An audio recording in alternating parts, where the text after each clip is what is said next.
Assalamualaikum warahmatullahi wabarakatuh. Kami di sini dari kelompok 7 akan mempresentasikan joint venture pada PT Sari Husada Generasi Mahardika yang beranggotakan Adelia Aryati, Gani Ayudiani, dan saya sendiri, Jupriyana.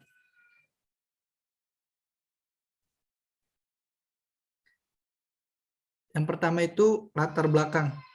Salah satu alasan perusahaan melakukan joint venture adalah guna menggabungkan sumber daya. Hal ini memungkinkan entitas bisnis baru menjangkau pasar yang lebih besar, sebab kedua perusahaan besar bisa meraih pasar perusahaan rekannya. Selain itu, bisnis tersebut juga diharapkan lebih sukses daripada perusahaan induknya. Dengan joint venture, diharapkan dapat menghimpun sinergi dari berbagai pihak, khususnya pihak yang menguasai pasar dan pihak yang menguasai teknologi produksi. Di sini ada beberapa rumusan masalah. Yang pertama, apa saja metode dasar akuntansi joint venture pada PT Sari Husada Generasi Mahardika. Yang kedua, bagaimana penerapan PSAK dan IFRS pada PT Sari Husada Generasi Mahardika. Yang ketiga, apa alasan pembentukan joint venture pada PT Sari Husada Generasi Mahardika. Untuk tujuannya sendiri, yang pertama itu untuk mengetahui metode dasar akuntansi joint venture pada PT Sari Husada Generasi Mahardika. Yang kedua, untuk mengetahui alasan pembentukan joint venture pada PT Sari Husada Generasi Mahardika. Yang ketiga, menguraikan konsep PSAK berbasis IFRS pada PT Sari Husada Generasi Mahardika. Selanjutnya, tinjauan pustaka. Yang pertama, pengertian joint venture. Menurut Peter Mahmud, joint venture adalah suatu kontrak atau perjanjian antara dua perusahaan guna mendirikan suatu perusahaan baru. Perusahaan baru inilah yang kemudian disebut dengan perusahaan joint venture. Selanjutnya, tujuan dan manfaat joint venture. Yang pertama ada penggabungan sumber daya. Yang kedua ada penggabungan keahlian. Yang ketiga ada menghemat uang. Yang keempat alat sebagai alat bertumbuh. Yang kelima inovasi produk dan layanan. Yang keenam ekspansi pasar asing. Selanjutnya pengaturan joint venture. Peraturan pemerintah Indonesia yang mengatur tentang regulasi joint venture diantaranya meliputi 1. Pasal 23 Undang-Undang Nomor 1 Tahun 1967 tentang penanaman modal asing. 2. Peraturan Pemerintah Nomor 20 Tahun 1994 tentang pemilikan saham dan perusahaan yang didirikan dalam rangka penanaman modal asing. 3. Peraturan Pemerintah Nomor 17 Tahun 1992 dan Peraturan Pemerintah Nomor 7 Tahun 1993 tentang pemilik saham perusahaan penanaman modal asing.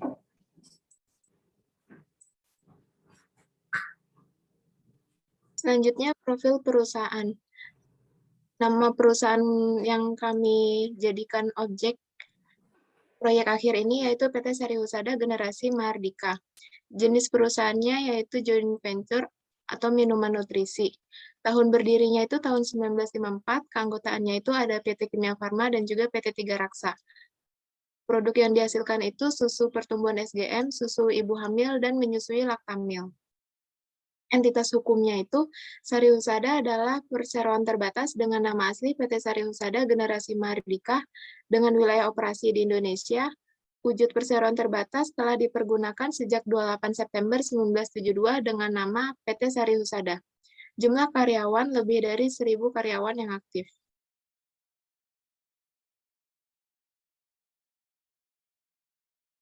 Kemudian sejarah singkat PT Sari Husada. PT Sari Husada telah beroperasi di Indonesia sejak tahun 1954 sebagai wujud nyata program kecukupan protein nasional yang diselenggarakan pemerintah Indonesia bersama Perserikatan Bangsa-Bangsa atau PBB. Pada tahun 1968, NV Sari Dele dimiliki perusahaan milik negara BUMN, PT Kimia Farma. Pada tahun 1972, NV Sari Dele diubah menjadi PT Sari Husada sebagai hasil dari joint venture PT Tiga Raksa dan PT Kimia Farma. Pada tahun 1983, perusahaan melakukan IPO di lantai Bursa Efek Jakarta. Sebagai sebuah perusahaan listing, posisi kepemilikan saham mengalami sejumlah perubahan signifikan. Pada tahun 1992, pemegang saham mayoritas Sari Husada dimiliki PT Tiga Raksa. Pada tahun 1998, Sari Husada beraliansi dengan Nutrisia Internasional, BV atau Royal Numiko untuk memperkuat posisinya di tingkat internasional.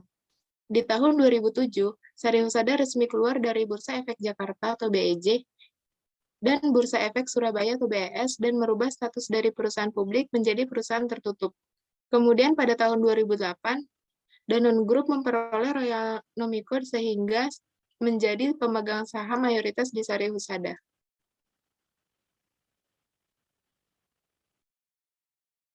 Selanjutnya, metode akuntansi pada PT Sari Husada. Metode ini yaitu aktivitas yang ada dalam joint venture mirip sekali dengan persekutuan, namun kegiatannya lebih sederhana pada sistem joint venture. Joint venture ini juga merupakan gabungan minimal dua individu baik berupa pribadi maupun usaha dalam pembagian laba atau rugi dalam joint venture sama dengan persekutuan. Yang pertama ada metode terpisah. Metode ini digunakan jika umur joint venture relatif panjang. Joint venture menyelenggarakan akuntansi secara tersendiri yang terdiri dari rekening aktiva, hutang, modal, partner, penghasilan, dan biaya. Akumulasi untuk joint venture akan diselenggarakan oleh managing partner, sehingga partner ini akan menyelenggarakan dua pencatatan, yaitu untuk dirinya dan untuk joint venture. Masing-masing partner akan mencatat investasinya sendiri, atau akan melakukan pencatatan hanya jika ada perubahan saldo akun investasinya sendiri. Perubahan saldo investasi partner lain tidak akan dicatat. Yang kedua, metode tidak terpisah. Dalam metode tidak terpisah, joint venture tidak melakukan pencatatan akuntansi tersendiri sehingga pencatatan akan diselenggarakan oleh masing-masing partner. Yang pertama ada managing partner. Managing partner akan menyelenggarakan rekening secara lengkap. Akuntansi dijadikan satu antara pencatatan joint venture dan akuntansi untuk dirinya. Akun untuk joint venture ditambah istilah joint venture baik yang terkait dengan aktiva, hutang, modal partner, penghasilan, dan biaya. Yang kedua ada non-managing partner. Sekutu tipe ini akan menyelenggarakan dua macam rekening, yaitu rekening joint venture yang akan didebit ketika mengakui biaya dan akan dikredit ketika mengikuti pendapatan. Yang kedua, rekening partner akan menyelenggarakan rekening manajer partner yang pada akhir periode akan menunjukkan besarnya aktiva bersih dari managing partner.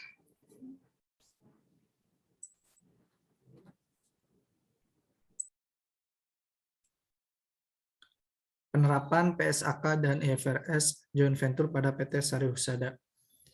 IFRS 11 atau di Indonesia menjadi PSAK 66 memperkenalkan terminologi joint arrangement diterjemahkan sebagai pengaturan bersama. IFRS 11 mengklasifikasikan joint arrangement hanya menjadi dua, yaitu yang pertama operasi bersama atau joint operation, yang kedua ventura bersama atau joint venture.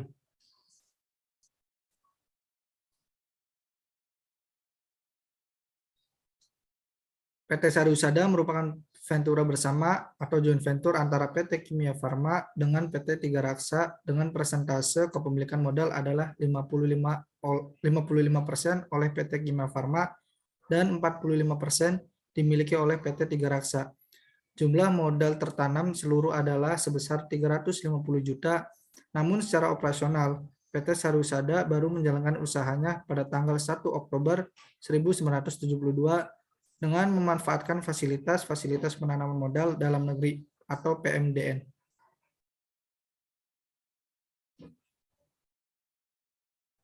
Dalam PSAK nomor 12 hanya diatur dua jenis umum joint venture, yaitu pengendalian bersama operasi atau joint control operation dan pengendalian bersama aset joint control asset. Disetujui dengan rapat Komite Prinsip Akuntansi Indonesia pada tanggal 24 Agustus 1994 yang secara umum memenuhi definisi joint venture. Dibagi menjadi dua, ada yang pertama itu pengendalian bersama operasi, yang kedua pengendalian bersama aset. Berdasarkan penjelasan PBO dan PBA PT Sari Husada Generasi Mahardika dalam suatu kerjasama antara PT Kimia Farma dan PT Tiga Raksa Satria atau biasa disebut joint venture menerapkan pengendalian bersama aset atau PBA karena mengendalikan dan mengoperasikan bersama produk-produk susu bayi serta produk nutrisi untuk ibu hamil dan menyusui. Setiap venturer menggunakan produk tersebut untuk mendapat bagian atas pendapatan dan memikul bagiannya atas beban yang terjadi sesuai dengan cara pembagian yang telah disepakati dalam perjanjian kontraktual. Kemudian alasan pembentukan joint venture pada PT Sari Husada. Yang pertama yaitu menggabungkan sumber daya. Penggabungan sumber daya pada joint venture dari berbagai pihak bermaksud untuk membuat pencapaian tujuan menjadi lebih cepat. Untuk dapat merealisasikan tujuan tersebut, pada tanggal 8 Mei 1972, PT Kimia Farma menandatangani suatu kerjasama dengan PT Tiga Raksa untuk membentuk PT Sari Husada Generasi Mardika. Kemudian yang kedua yaitu penggabungan keahlian. Perusahaan-perusahaan yang tergabung joint venture pastinya memiliki latar belakang dan keahlian yang berbeda-beda. Seperti halnya pada PT Kimia Farma sebagai perusahaan farmasi besar yang memiliki kompetensi tinggi dalam bidangnya, dan PT Tiga Raksa Satria sebagai perusahaan penjualan dan distribusi berskala nasional yang melakukan kerjasama hingga terbentuknya PT Husada Generasi Mardika. Kemudian yang ketiga yaitu menciptakan inovasi produk baru. Joint venture biasanya menghasilkan produk dengan inovasi terbaru yang dihasilkan dari kolaborasi. Itu joint venture menjadi salah satu cara perusahaan untuk menghasilkan produk dengan inovasi baru yang dibutuhkan oleh pasar. Untuk mengembangkan produknya, PT Sari Husada Generasi Mardika ini didukung oleh lebih dari 400 peneliti dari Danone Research Center yang tersebar di Belanda, Singapura, dan Indonesia. Sari Husada hingga detik ini masih setia seperti lebih dari 60 tahun silam, menghasilkan beragam inovatif baru, nutrisi guna membantu mendukung pertumbuhan anak berstandar internasional dengan harga terjangkau. Dan yang keempat, memasuki pasar yang lebih luas.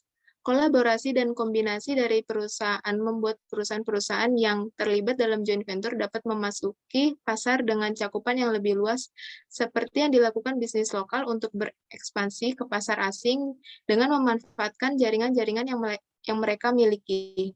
Untuk pemasaran dan penjualan produk skala nasional, PT Sari Husada Generasi Mardika menempuh dengan cara penjualan secara langsung kepada pelanggan. Untuk kesimpulannya, konsep IFRS 11 atau di Indonesia menjadi PSAK 66, PT Sari Husada merupakan ventura bersama joint venture antara PT Kimia Farma dengan PT Tiga Raksa dengan persentase kepemilikan modal adalah 55% oleh PT Kimia Farma dan 45% dimiliki oleh PT Tiga Raksa. Jumlah tertanam seluruhnya adalah sebesar 350 juta. PT Sari Husada baru menjalankan usahanya pada tanggal 1 Oktober 1972 dengan memanfaatkan fasilitas penanaman modal dalam negeri atau PMDN. Kemudian yang kedua, dalam PSAK nomor 12, PT Sari Husada dalam aktivitas joint venture menerapkan pengendalian bersama aset atau PBA karena PT Kimia Farma dan PT Tiga Raksa Satria mengendalikan dan mengoperasikan bersama produk-produk susu bayi serta produk-produk ibu hamil dan menyusui. Setiap venturer menggunakan produk tersebut untuk mendapat bagian atas pendapatan dan memikul bagiannya atas beban yang terjadi sesuai dengan cara pembagian yang telah disepakati dalam perjanjian kontraktual. Yang terakhir, saran. Dilakukannya joint venture di Indonesia karena terbatasnya modal yang dimiliki, juga skill dan teknologi yang ada. Negara Indonesia sampai saat ini masih memerlukan kehadiran pemilik modal asing untuk menanamkan modalnya. Sebaiknya PT Sari Husada bisa berkembang lebih pesat dengan kerjasama antara pemilik modal asing agar modal tersebut terpenuhi dan penjualannya meningkat hingga ke berbagai negara.